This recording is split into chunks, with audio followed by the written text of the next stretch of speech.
I'll turn it over to Anne. Thank you, Jen. Good afternoon, everyone. This afternoon, the President released a statement and fact sheet regarding cyber threats to the homeland, urging private sector partners to take immediate action to shore up their defenses against potential cyber attacks. We've previously warned about the potential for Russia to conduct cyber attacks against the United States, including as a response to the unprecedented economic costs that the U.S. and allies and partners impose in response to Russia's further invasion of Ukraine. Today, we are reiterating those warnings, and we're doing so based on evolving threat intelligence that the Russian government is exploring options for potential cyber attacks on critical infrastructure in the United States. To be clear, there is no certainty there will be a cyber incident on critical infrastructure. So why am I here? Because this is a call to action and a call to responsibility for all of us. At the President's direction, the administration has worked extensively over the last year to prepare to meet this sort of threat, providing unprecedented warning and advice to the private sector and mandating cybersecurity measures where we have the authority to do so. For example, just last week, federal agencies convened more than 100 companies to share new cybersecurity threat information in light of this evolving threat intelligence. During those meetings, we shared resources and tools to help companies harden their security, like advisories sourced from sensitive threat intelligence, and hands-on support from local FBI field offices and CISA regional offices, including their Shields Up program. The meeting was part of an extensive cybersecurity resilience effort that we began in the fall, prompted by the President. Agencies like Energy, EPA, Treasury, and DHS have hosted both classified and unclassified briefings with hundreds of owners and operators of privately owned critical infrastructure. CISA, NSA, and FBI have published cybersecurity advisories that set out protections the private sector can deploy to improve security. The President has also directed departments and agencies to use all existing government authorities to mandate new cybersecurity and network defense measures. You've seen us do that where we have the authority to do so, including TSA's work that mandated directives for the oil and gas pipelines following the Colonial Pipeline incident that highlighted the significant gaps in resilience for that sector. Our efforts together over the past year have helped drive much needed and significant improvements. But there's still much more we need to do to have the confidence that we've locked our digital doors, particularly for the critical services Americans rely on. The majority of our critical infrastructure, as you know, is owned and operated by the private sector. And those owners and operators have the ability and a responsibility to harden the systems and networks we all rely on. Notwithstanding these repeated warnings, we continue to see adversaries compromising systems that use known vulnerabilities for which there are patches. This is deeply troubling. So we're urging today companies to take the steps within your control, to act immediately to protect the services millions of Americans rely on, and to use the resources the federal government makes available. The fact sheet released alongside the President's statement contains the specific actions that we're calling companies to do. I would be remiss if I didn't reiterate the President's thanks to Congress for its partnership in this effort, including making cybersecurity resources available in the bipartisan infrastructure law, and most recently for working across the aisle to require companies to report cyber incidents to the federal government. That will ensure federal resources are focused on the most important cyber threats to the American people. We welcome additional congressional work to identify new authorities that can help address gaps and drive down collective cybersecurity risk. Bottom line, this is about us, the work we need to do to lock our digital doors and to put the country in the best defensive position. And there is them. As the President has said, the United States is not seeking confrontation with Russia. But he has also said that if Russia conducts disruptive cyber attacks against critical infrastructure, we will be prepared to respond. Thank you. All right, let me just first ask, for those of you in the aisles, if you're not a photographer, there's plenty of seats, so if you could sit down, that would be great, not crowd the others in the seats. So we don't have unlimited time, so we just want to get to as many people as possible, so go ahead. Thank you, Jen.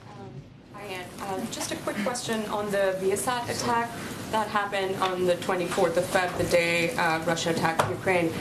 We've obviously seen that impact satellite communication networks in Eastern Europe.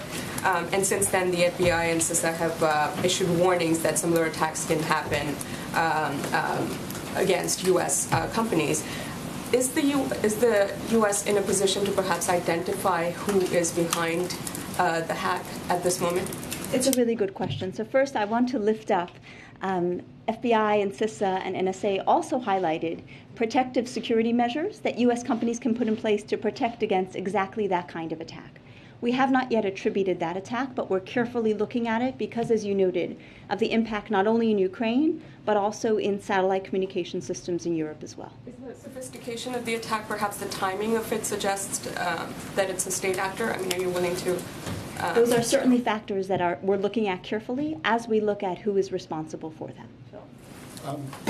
The evolving intelligence, that doesn't mean that it's a certainty there's going to be an attack. Can you explain for the layman what you're seeing right now that precipitated this statement today and what the evolving intelligence may be now compared to on the 24th or prior to the invasion?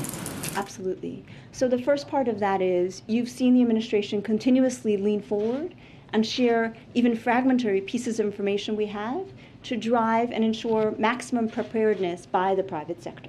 So as soon as we learned about that, last week we hosted classified briefings with companies and sectors we felt would be most affected and provided very practical, focused advice.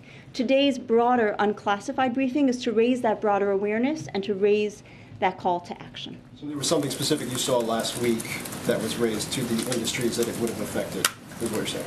So I want to reiterate, there is no evidence of any specific cyber attack that we're anticipating for.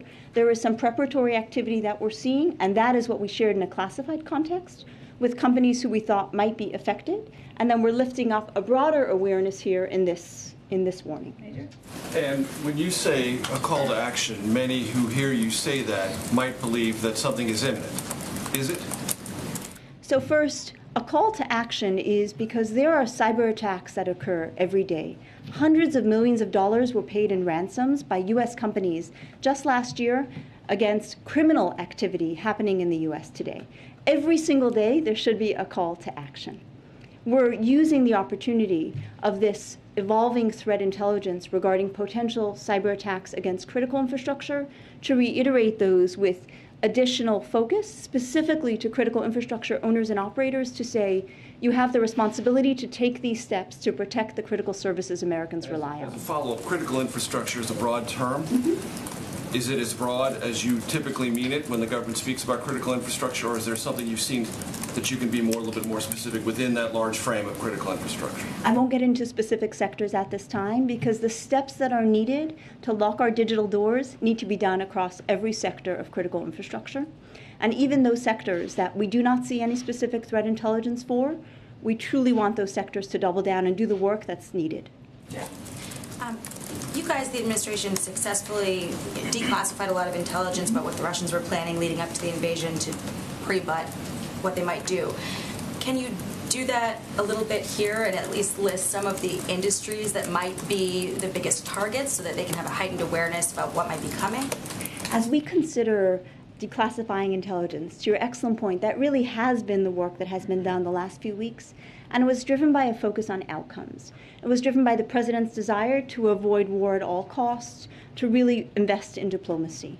So as we considered this information, the first step we did was we gave classified detailed briefings to the companies and sectors for which we had some preparatory information about.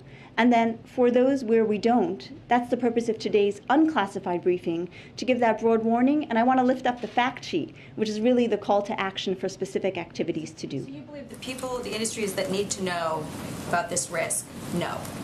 We believe the key entities who need to know have been provided classified briefings. I mentioned, for example, just last week, several hundred companies were brought in to get that briefing. Yeah. Does the U.S. have any evidence that Russia has attempted a hack, either here in the U.S., in Europe, or in Ukraine, in the course of the last several weeks since this offensive began? So we certainly believe that Russia has conducted cyber attacks to undermine, coerce, and destabilize Ukraine, and we attributed some of those a couple of weeks ago. We consistently see nation states doing preparatory activity. That preparatory activity can pan out to become an incident. It cannot, and that's the reason we're here. So specifically in the U.S., as there was an assessment early on that we thought that we would be a likely target here, why do you think we have not seen any attack on critical infrastructure in the United States to this point so far? I can't speak to Putin or Russian leadership's strategic thinking regarding how cyber attacks factor in. What I can speak to is the preparatory work we've been doing here in the U.S., and the fact that as soon as we have some evolving threat intelligence regarding a shift in that intention, that we're coming out and raising the awareness to heighten our preparedness as well. So you can't say declaratively that we stopped an attack, I guess I'm saying, to this point on critical infrastructure. Correct. Can you explain a little bit more what preparatory activity on the part of the Russians would be? What does that look like? So preparatory activity could mean scanning websites. It could be hunting for vulnerabilities. There's a range of activity that malicious cyber actors use, whether they're nation state or criminals. The most troubling piece, and really one I mentioned a moment ago, is we continue to see known vulnerabilities for which we have patches available used by even sophisticated cyber actors to compromise American companies, to compromise companies around the world. And that's one of the reasons, and that makes it far easier for attackers than it needs to be. It's kind of, I joke, I grew up in New York. You had a lock and an alarm system. The houses that didn't or left the door open clearly were making it easier than they should have, right? No comment about New York. So clearly what we're asking for is lock your digital doors, make it harder for attackers, make them do more work, because a number of the practices we include in the fact sheet will make it significantly harder, even for a sophisticated actor, to compromise a network. So just to be clear, the warning today, is this in response to some of these more desperate tactics we've seen from Russia on the ground? Are you now fearing that there might be more of a cyber risk because of what we're seeing on the ground in Ukraine? So we've given a number of threat warnings over the last number of weeks that Russia could consider conducting cyber attacks in response to the very significant economic costs the U.S. and partners have put on Russia in response. This speaks to evolving threat intelligence and a potential shift in intention to do so. And do you have a message for individuals? You're talking a lot about private companies. What about households? Should they be worried about cyber attacks here? The items in the fact sheet apply to companies and individuals as well. I'm specifically speaking to companies because there's a responsibility to protect the critical services Americans rely on. But every individual should take a look at that fact sheet because it's a truly helpful one. We only put in place the things that we really try to practice and work to practice ourselves. Thanks. As part of this preparatory activity, do you have evidence that Russian hackers have infiltrated the networks of U.S. companies already and just haven't carried out the attacks? There is, as I noted, we frequently see preparatory activity. Whenever we do sensitive warnings to the individual companies and provide them information to ensure they can look quickly at their networks and remediate what may be occurring. So have you seen any evidence that there have been infiltrations as part of that activity? We routinely see information about infiltrations, right? Technology is not as secure as it needs to be. I mentioned the ransomware activity. There are multiple nation-state actors. It's a line of work for the intelligence community and the FBI to knock on a company's door and say, we've seen some evidence of an intrusion. We'll work with you. We'll make these resources available via regional office to work with you to help you recover. That's pretty routine practice. What we're seeing now is an evolving threat intelligence to conduct potential cyber attacks on critical infrastructure, and that raises up a point because we're concerned about potential disruption of critical services. Ken? And you did a briefing for us about a month ago. Do you think the U.S. banking system is more vulnerable, less vulnerable since the briefing, given the warnings that the government has produced? The U.S. banking sector truly takes cyber threats seriously, both individually and as a group. Treasury has worked extensively with the sector to share sensitive threat intelligence at the executive level, at the security executive level, repeatedly at the classified and unclassified level. So I do not believe they're more at risk, but it is always important for every critical infrastructure sector to double down in this heightened period of geopolitical tension to carefully look at any threat. Can you paint a worst-case scenario picture for us? What exactly are you most worried about if the private sector, choose not take these steps? Clearly I won't get into hypotheticals, right? But the reason I'm here is because critical infrastructure, power, water, many hospitals in the United States are owned by the private sector. And while the federal government makes extensive resources available, I mentioned FBI's 56 regional offices, you can just walk in. CISA has offices near most FEMA sites in the United States. They've had their Shields Up program. We can make those resources available for those sectors where we can mandate measures, like oil and gas pipelines, we have. But it's ultimately the private sector's responsibility in our current authority structure to do those steps, to use those resources to take those steps. So the purpose here is to say, Americans rely on those critical services, please act, and we're here to support with the resources we have. Kayla, last one. Thank you. And are you still seeing the Russians carrying out cyber attacks inside Ukraine? It's been a few weeks since we've been discussing that in particular. And as financial tools levied by the West have proven ineffective, what cyber tools does the West have that it can possibly utilize? We do continue to see Russia conducting both, as you know, right, significant malicious activity in Ukraine, major kinetic attacks which have disrupted and killed lives, as well as cyber activity. And we believe the unprecedented economic costs the United States and partners have levied is significant in that way. With regard to your question about whether cyber attacks would change that, I think the president was very clear. We're not looking for a conflict with Russia. If Russia initiates a cyber attack against the United States, we will respond. Thank you, Anne, so much for joining us. Thank you. Thank you for having me. All right. I just had two brief items for all of you at the top. There was a scheduled meeting today that Secretary Yellen, Secretary Raimondo, Jake Sullivan, and Brian Deese had with 16 CEOs. This afternoon, the president also dropped by for about 20 minutes and provided them an update on Russia, Ukraine. I'm sure we can get you a list of the attendees at that meeting as well.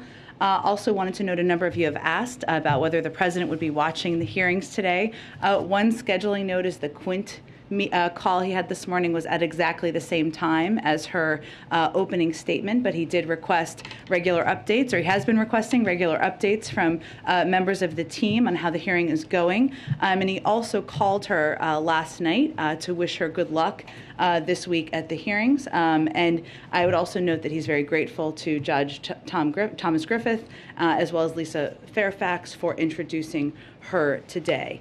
So with that, I will stop. And Colleen, why don't you kick us off? Okay. So can you give us a readout of the call with the European leaders from earlier? Just sort of what was discussed, what happened, and then I had one other question. Absolutely. If you haven't already seen, there should be a readout going out shortly, but let me give you a few of the preview points of this call. During this call with President Macron of France, Chancellor Scholz of Germany, Prime Minister Draghi of Italy, and Prime Minister Boris Johnson of the United Kingdom, they discussed their serious concerns about Russia's brutal tactics in Ukraine, including its attacks on civilians.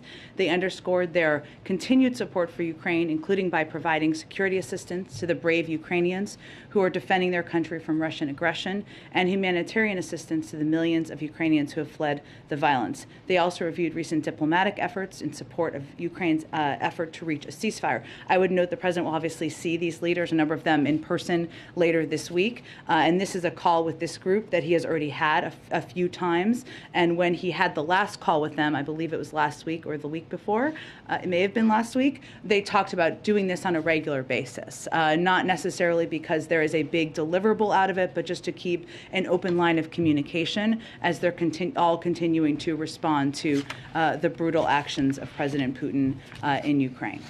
And then on the potential discussions with Ukrainian leaders and Russia, has the White House or has the president been in communication with Ukrainian leaders, with Zelensky on this? Has he given any sort of counseling on how to go about these talks with Russian leaders in the hope of ending the conflict? We are in touch with Ukrainian senior government officials every day. The president obviously has spoken with President Zelensky a number of times, as you all know. And we convey through all of those discussions that we support any diplomatic effort that they choose to take part in. The role that we feel we can play most effectively is by continuing to provide a broad range of security assistance, military assistance to them, as well as economic and humanitarian assistance to strengthen their hand in these negotiations. And what we always convey publicly and privately is that we're going to be watching closely their actions, not just what words they say. But we just continue to support their efforts and whatever decisions they make about choosing to engage diplomatically. Go ahead. President Zelensky said if those talks don't work out, it's World War III. Does the president agree? Without knowing more what President Zelensky means by that, I would say that our view and the president's view is that the way we need to avoid World War III is preventing the United States from having direct military involvement on the ground, and same on NATO direct involvement on the ground, and that the most effective role we can continue to play is by providing that extensive military assistance that we have been providing, economic and humanitarian assistance. So I can't assess, obviously, I know many of you will speak or hear more from President Zelensky soon, and I would expect he can speak more to what he meant by that. And related to that, does the president believe that President Zelensky owes him or other NATO leaders a check-in as these negotiations progress and as he may approach a final resolution? Meaning, does NATO or the president want either implied or soft veto power over whatever Zelensky might decide to do? Well, we support President Zelensky and Ukrainian leaders' decisions, ability to make their own decisions through the course of these negotiations. Now, obviously, if it involves something related to the United States or NATO, we're here to support, but of course we'd need to be engaged in that aspect of the discussion. One last thing. Yeah. On Face the Nation, the Chinese ambassador said China's position is for peace and that it's constantly doing everything it can to de-escalate. Do you agree with that? Well, what I would note... Is that a fair characterization of what China's doing? Well, what I would note also in the same interview, he failed to condemn the actions of President Putin. I'm sorry? He said it wouldn't make any difference. Do you agree with that? I think our view is that verbal condemnation of the actions of President Putin and the actions of Russian military is important and vital, and it's about what side of history you want to stand on at this point in time. At the same time, as you know, the president had a lengthy discussion with President Xi on Friday, and we're going to continue to keep those lines of communication open. But what we would note here is also what is absent from a lot of their public commentary, which is condemnation at times. Sometimes it has been echoing of conspiracy theories that the Russians have put out there about chemical weapons, and we note that, you know, what we want to hear is condemnation of what we're seeing on the ground. Go ahead. Can you walk us through the president's trip a little bit later this week? We know he's going to stop in Brussels first, obviously. Then he goes to Poland, as you announced this weekend. Will he see refugees? Will he deliver a speech? Are there deliverables? Can you walk us through what you can tell us? There will certainly be deliverables, as there always are on these trips. And there always are. We're still finalizing, believe it or not, the details of the trip and the specifics of what he'll be doing while he's in Poland. He, of course, will be seeing his counterpart there, and he will certainly thank him for the efforts and the work that Poland has done and the leaders have done there to welcome refugees, to get them settled in Poland for this time being, as devastating as the circumstances are. Jake Sullivan is going to be joining us here tomorrow, and hopefully by then we will have more specifics to lay out for all of you, but we're finalizing the details as we speak. Let me ask you about their assessments. We're hearing from NATO right now that some are saying that if we're not in a stalemate, we are rapidly approaching one. Does the U.S. have a position on if that appears to be the way this is heading, how that changes the sort of trajectory of this and what your view is? You mean in terms of the military situation on the ground? Well, here's what we've seen on the ground. We're seeing that, the Department of Defense has assessed, and I know they've done briefings in this regard, so let me echo this, that there certainly could be some morale issues of troops on the ground, that they are in a stalemate in the sense that they have not been making the level of progress or the pace of progress that they had hoped from the beginning. Now, obviously, things can change rapidly in conflicts, and so we are mindful of that as well. We're also seeing, obviously, over the course of the last couple of days, that fighting around Mariupol is fierce course, but remains at this point isolated. It remains a high priority for Russia because it would provide President Putin with a land bridge to Crimea and cut off Ukrainian forces there from the rest of the country, provide the Russians with a new port. But the military situation elsewhere in Ukraine, according to our assessment, remains largely static. It doesn't mean that can't change. It's just an assessment as of this moment. Last quick one as it relates to Belarus right now. Some in NATO are saying that that Russia is preparing to potentially, or that Belarus is potentially preparing to let Russia position nuclear weapons on Belarusian soil. Does the U.S. have a message to the government of Belarus, and how would you view that escalation? Well, we don't have any confirmation of those reports or suggestions. Certainly that would be of concern to us, yes. Go ahead, Jackie. Thanks, Jen.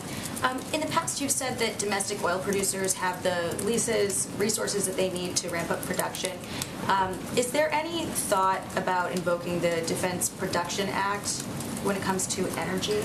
Well, there are a range of ideas out there. That's one of them that a number of people have put forward. I would say that the Defense Production Act would mean giving government funding to companies or to purchase products. That's how it typically works, as you've seen it work with COVID supplies and otherwise. And we think they have the resources they need in order to expand their production. And then on government money and supplies, there are reports that the EU is seeking to stockpile iodine pills and nuclear protective gear amid an increased concern about a nuclear threat, and also looking for more ways to deal with potential biological and chemical attacks. Is the U.S. taking similar measures when it comes to these things, especially with iodine pills? Are we taking sort of the lessons learned from the pandemic and applying it to this challenge? Sure, Jackie. It's a good question. Let me check with our national security team and see if there's any details I can get into. We are always prepared, even as we aren't making predictions at this point in time. I don't have confirmation of that report about the Europeans, but I will check and see if there's more to report out to all of you. There are reports that China has fully militarized at least 3 islands in the disputed South China Sea with anti-ship, anti-aircraft missile systems, laser and jamming equipment, fighter jets, despite Beijing's promises not to turn these islands into military bases. What is our takeaway from that, and how are we responding to that? Well, Jackie, I don't have confirmation of that from here. I've certainly seen the reports. I would point you to the Department of Defense for any more specific analysis, but obviously any escalatory actions in the South China Sea would be of concern to us. And then one more on the White House assessment of global food insecurity that's sort of coming out of all this in Ukraine. Is there any money that's going to be allocated to provide diesel fuel to Ukrainian farmers to try to mitigate some of this? Yeah, so let me give you a couple of things on this, because there's been a lot of interesting reporting on this, and where the impacts are is a good question. While we're not expecting a food shortage here at home, we do anticipate that higher energy, fertilizer, wheat, and corn prices could impact the price of growing and purchasing critical food supplies for countries around the world. And early estimates from the World Bank suggest disproportionate impacts on low and middle income countries, including in Africa, the Middle East, and Southeast Asia. And Ukraine is a big exporter of fertilizer. So as it relates to even that need in the United States and other parts of the world, that's something that we're continuing to closely assess as well. But right now, to go back to the root of your question, we are working with our partners in the G7, multilateral development banks, the World Food Program, and the UN Food and Agriculture Organization to mitigate the impacts to poorer nations. So we are discussing what that looks like and how to mitigate the shortage on those growing and purchasing entities from impacting parts of the world that would be severely impacted, even if we're not. What kind of a timeline do we think we have to take some action on that before it becomes a really big problem? Well, there are active discussions now, and we're certainly mindful that even if we're not seeing an impact in this moment, that sometimes supply chain impacts can have having a lagging impact. So we're having discussions now with all of those partners. Those have been ongoing, so we can do everything we can to mitigate it in advance. Can I ask one question, just a reaction to the Israeli Prime Minister this weekend? He said on the JCPOA, unfortunately, we're seeing a determination to sign a nuclear deal at almost any cost, including saying that the biggest terrorist group in the world is not a terrorist organization. This is too steep a price. Can I get your reaction to that? Is that what we're saying by pursuing this deal? I would say we are in regular touch with our Israeli counterparts, including leaders. We don't have a deal yet. We're consulting with our allies and partners, including Israel, as we negotiate, and the president's going to make a decision on whether to re-enter the deal based on what's in the best interest of American security and strategic interests, including the security of our partners in regions like Israel. If and when we have a deal, I'm sure we can discuss more specifics. Go ahead. Thanks, Jen. We've now had a chance to hear from some of the Judiciary Committee members in this confirmation for Judge Jackson. Any thoughts on whether she will receive bipartisan support in her confirmation? Well, without being able to get into the minds of a range of Republican members, our view is that given she has been confirmed 3 times with bipartisan support, that she has extensive experience, that she has ruled in favor of Democrats and Republicans under leaders of both parties, that she certainly deserves that. But we will see what the outcome ends up being. And has the White House had any contact with Justice Thomas, given his hospitalization? Do you have any updates there? I'm not aware of any direct contacts. Of course, we wish him speedy recovery, and of course have thoughts out to his family. And just a quick follow-up on the NATO trip. Can you give us just a big picture of what would a successful NATO summit look like to the White House? What are we looking for to measure that? Sure. I mean, I think what's important to remember here from the beginning of the president's presidency, but also certainly over the last couple of months, is that unity has been front and center for the president in terms of what will make us successful over time. Unity with our European counterparts, unity among NATO, unity among the G7. And that doesn't happen by accident. And so coming out of this, what the president is hoping to achieve is continued coordination and a unified response to the continued escalatory actions of President Putin. Go ahead.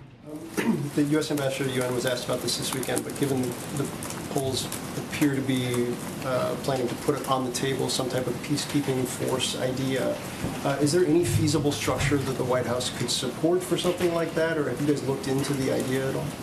Well, we of course will continue to work with Poland and other allies and partners in Europe to provide support for the Ukrainian people and help them defend their country against Russian aggression and provide relief to the people of Ukraine. And we will continue to impose severe consequences. The president, he's been clear. We're not going to send American troops to fight Russian troops. It's not in the interest of the American people or our national security, but we'll continue to discuss a range of ideas, including this one out there.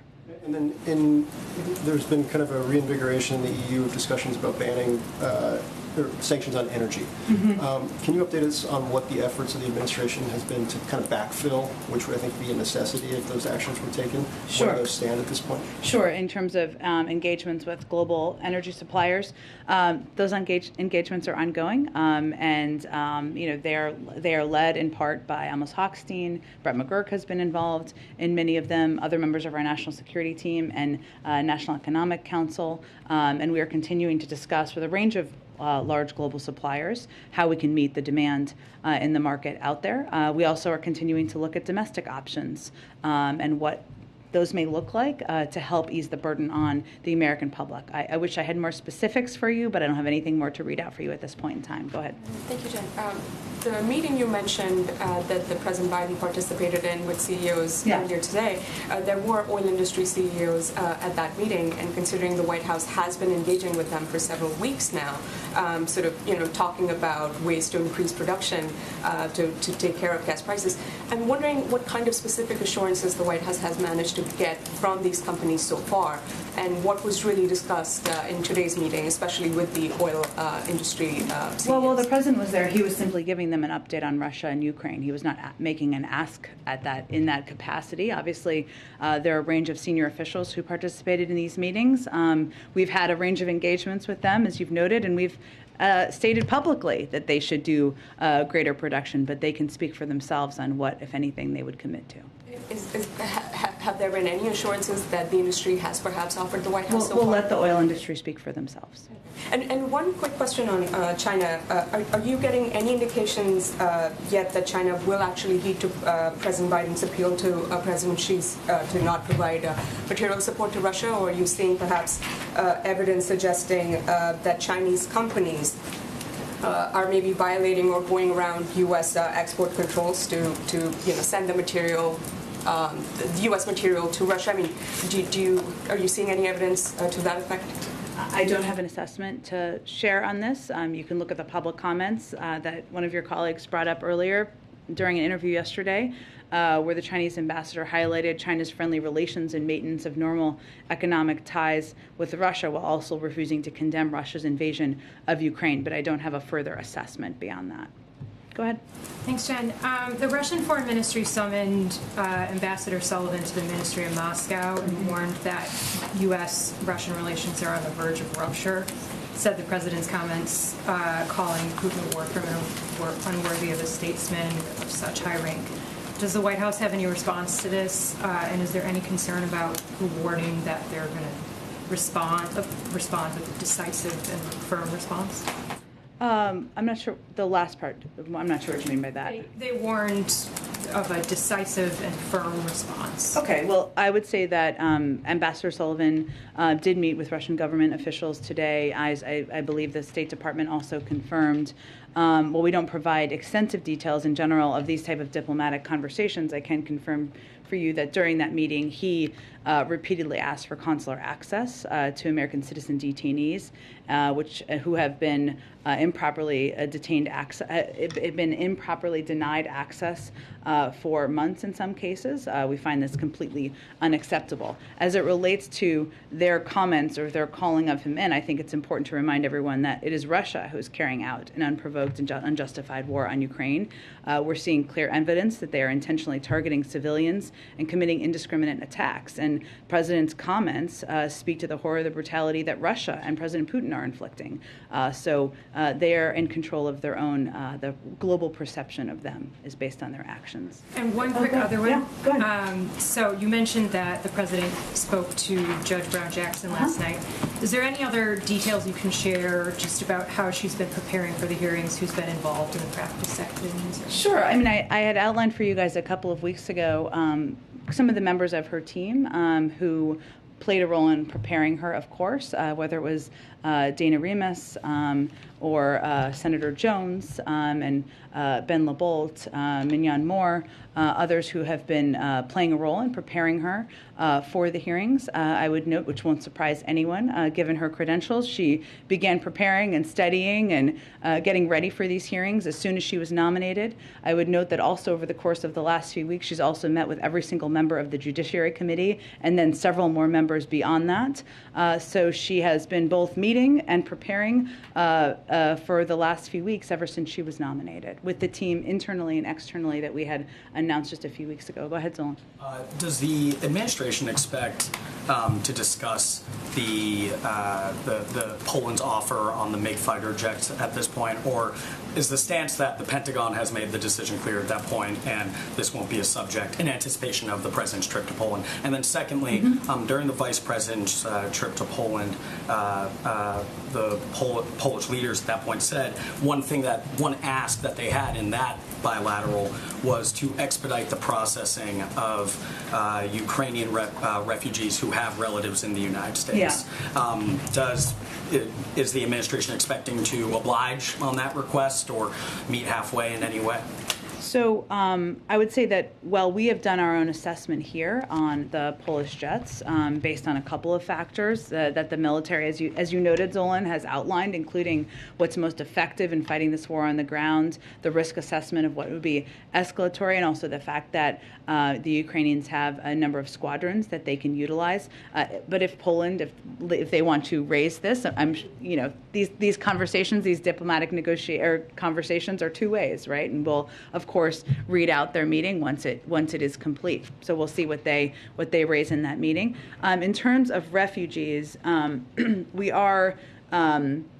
we have taken a number of steps, and we do. Part of what the president wants to do is thank President Duda for the efforts of Poland in welcoming refugees and talk about what we can do to continue to provide support. Now, to date, that has been largely financial support, humanitarian support, even as we granted temporary protected status, and also, just a few weeks ago. But what we are doing, continuing to assess, is what if there are Ukrainian nationals who are not able to remain safely in Europe and for whom resettlement in the United States is a better option, we are continuing to work with UNHCR and the EU to consider that. And that might require, because typically individuals who are seeking refugee status have to go to a third country. So that's something we're looking at and assessing.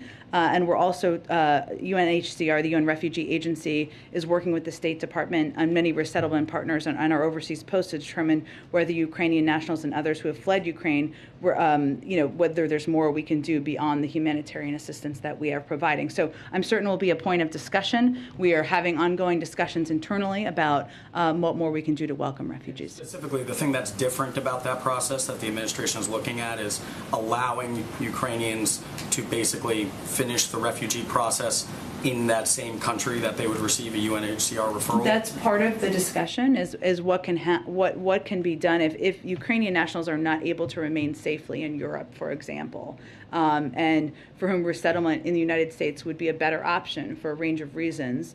The State Department is discussing with UNHCR and the EU how to consider them, what would be required for that process. But this is an ongoing discussion internally, and I'm certain it will be a part of the discussion, to go back to your original question, with President Duda as well this weekend. Go ahead, Matt. Thanks, Jen. You had written on Twitter that the president did not plan to go to Ukraine on his trip. Given that the prime ministers of Poland, Slovenia, and the Czech Republic visited Kyiv last week, and that President Zelensky was urging others to do the same, can you talk a little bit about whether President Biden had explored going to Ukraine at all, if he was asked to, and sort of what considerations went into the factors either way?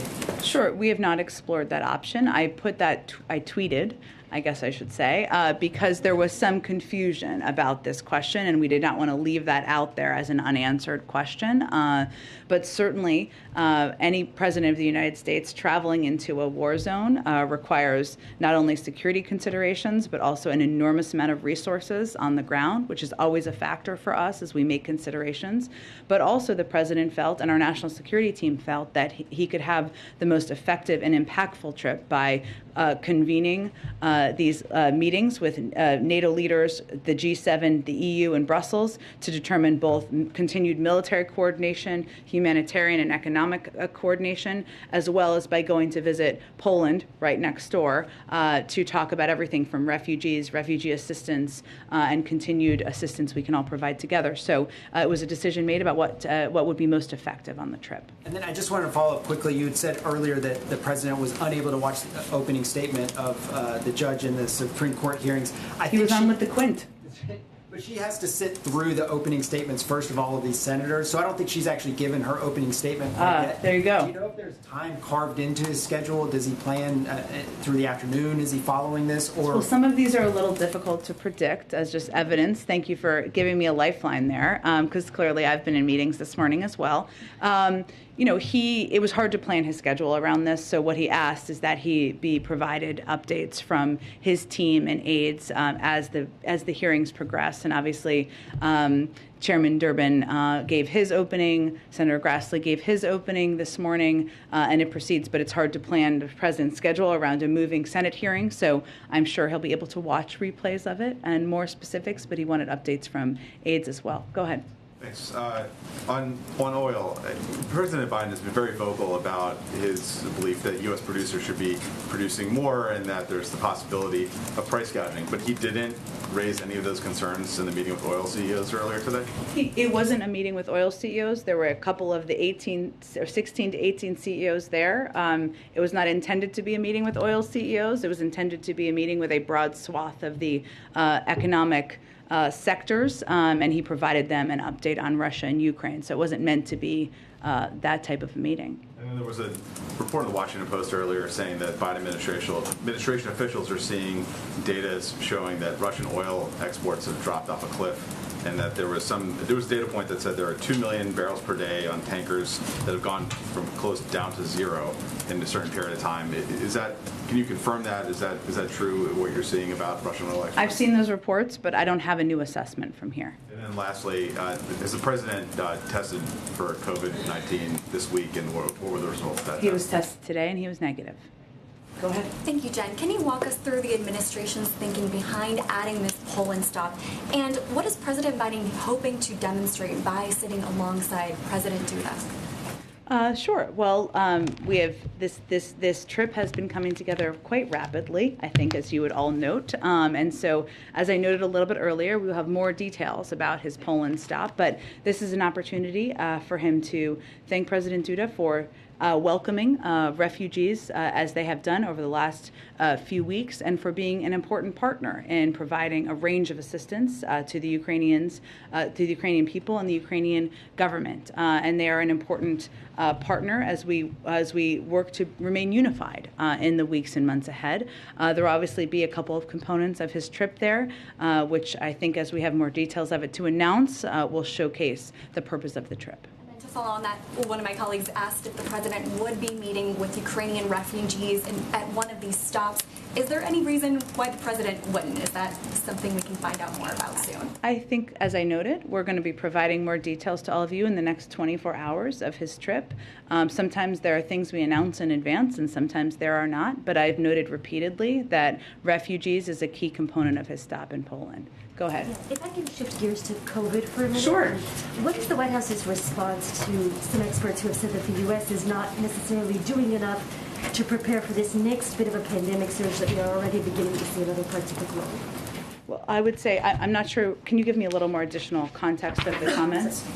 I had seen, yes, some comments that just basically that the U.S. needs to be doing more to prepare, whether that is around, building up a supply. They pointed to the low rates of booster shots in particular as being a point of concern, and that was, the booster shots in particular. Well, I think our primary concern right now is that we're about to run out of funding, and we are always making an effort to be ahead of and be prepared for any new wave, any new variant. And even as BA2 has been in this country for some time, and as of last week, it was about a quarter to a third of cases. We know it's quite transmissible, but we know that the treatments we have are effective in treating BA2, the BA2 variant.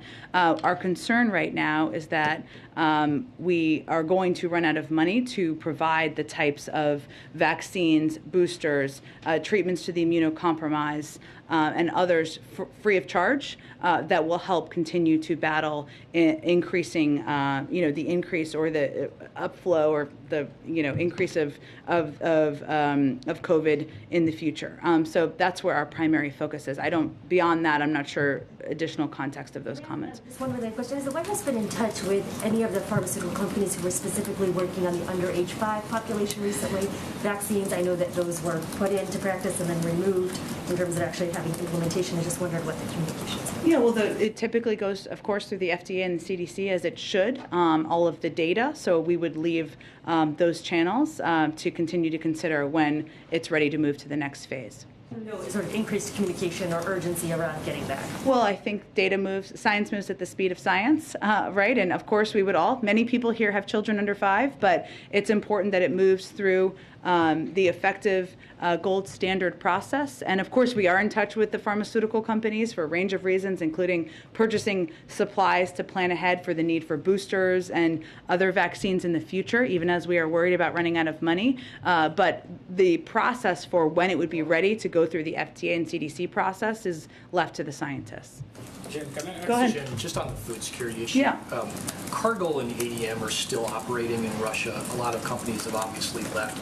Does the administration have a view on whether these companies should stay in, given the concerns about food security and production of meat? That sort of thing? We have not asked any company specifically to take steps to pull out. We have applauded those who have made that decision, and they are going to have to make decisions of their own regard.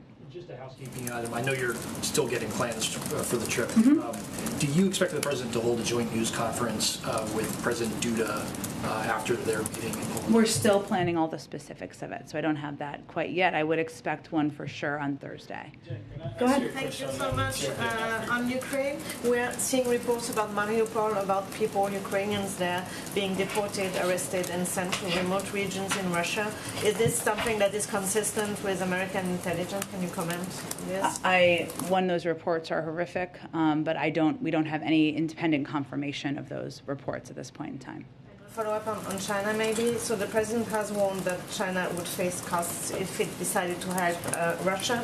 And how confident is he that European allies would also support such costs? And would that be part of the discussion in Brussels?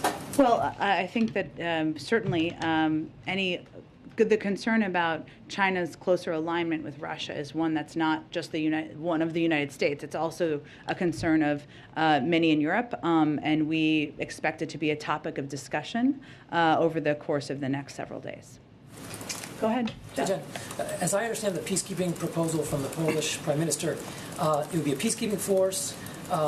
They would be in Ukraine, and they would be able to defend themselves. So I know the president doesn't want to send Americans to fight Russians, but is the U.S. open to sending Americans as part of an internationally recognized peacekeeping force that could be NATO or not NATO? Again, these are a range of conversations are happening behind the scenes. I'll leave it to those at this point in time, but forces on the ground is certainly about fighting, but it's also about having forces on the ground in Ukraine, which we have not supported at this point. Don't think that will change. Go ahead. Thanks, Jen. I had a question about the COVID-19 response team. Obviously, there's going to be a change in leadership in the White House coordinator on COVID. Yeah. And by my count, there hasn't been a press briefing with the COVID team in about 3 weeks. I just wondered if you could speak to kind of what the role of that team is at this point. How often does the president meet with that team? Is there any talk of disbanding it at this point, given the phase of the pandemic? Just kind of curious, sort of. I hope not for Dr. Zha's sake, given he's coming in. Look, this is communicating with all of you on a regular basis has been a huge priority for the COVID team, and I'm certain we will continue to do that. And obviously, Dr. Zha is somebody who is not just a medical expert and a doctor, but somebody who is a very effective communicator on public health issues, and we think that's going to be a very effective part of his role. So I'm certain you will be seeing a lot of him, and we will continue to have a range of briefings with the COVID team. So no, they are not disbanding. Go ahead. Thanks, Jen. Go ahead. I'll go after you.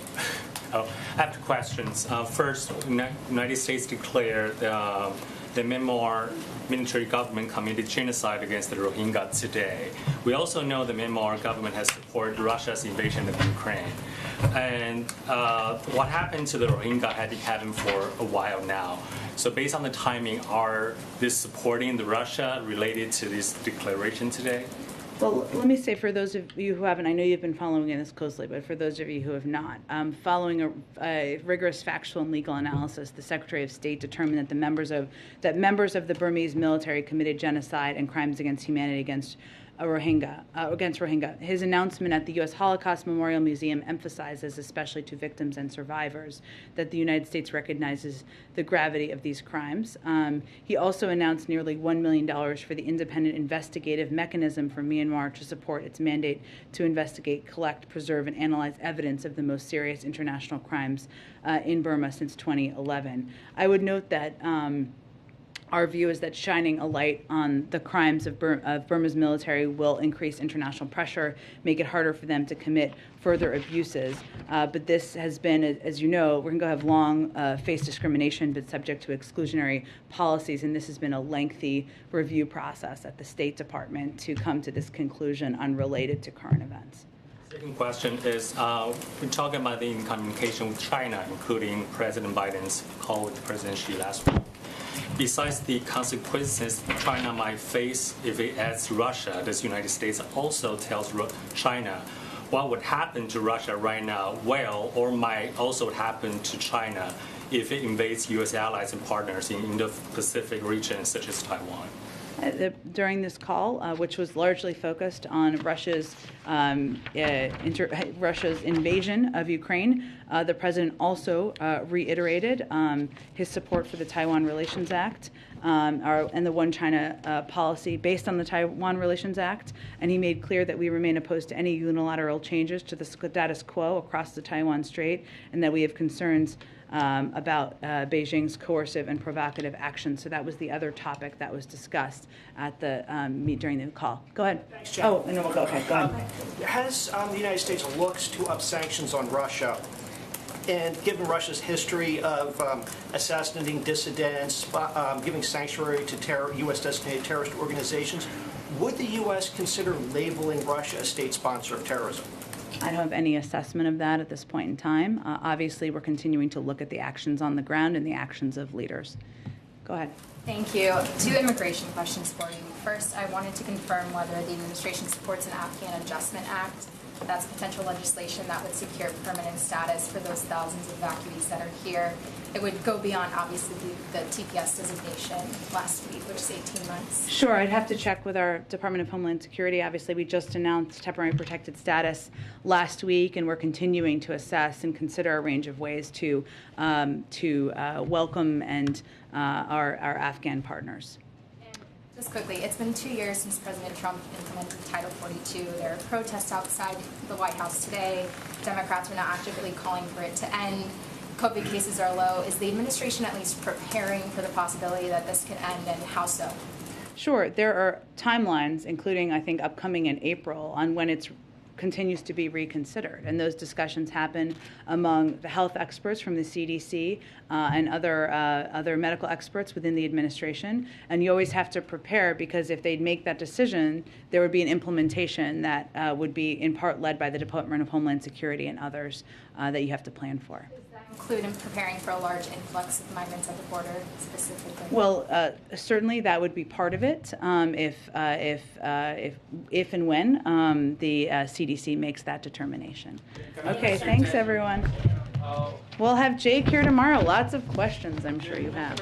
Thank you, everyone.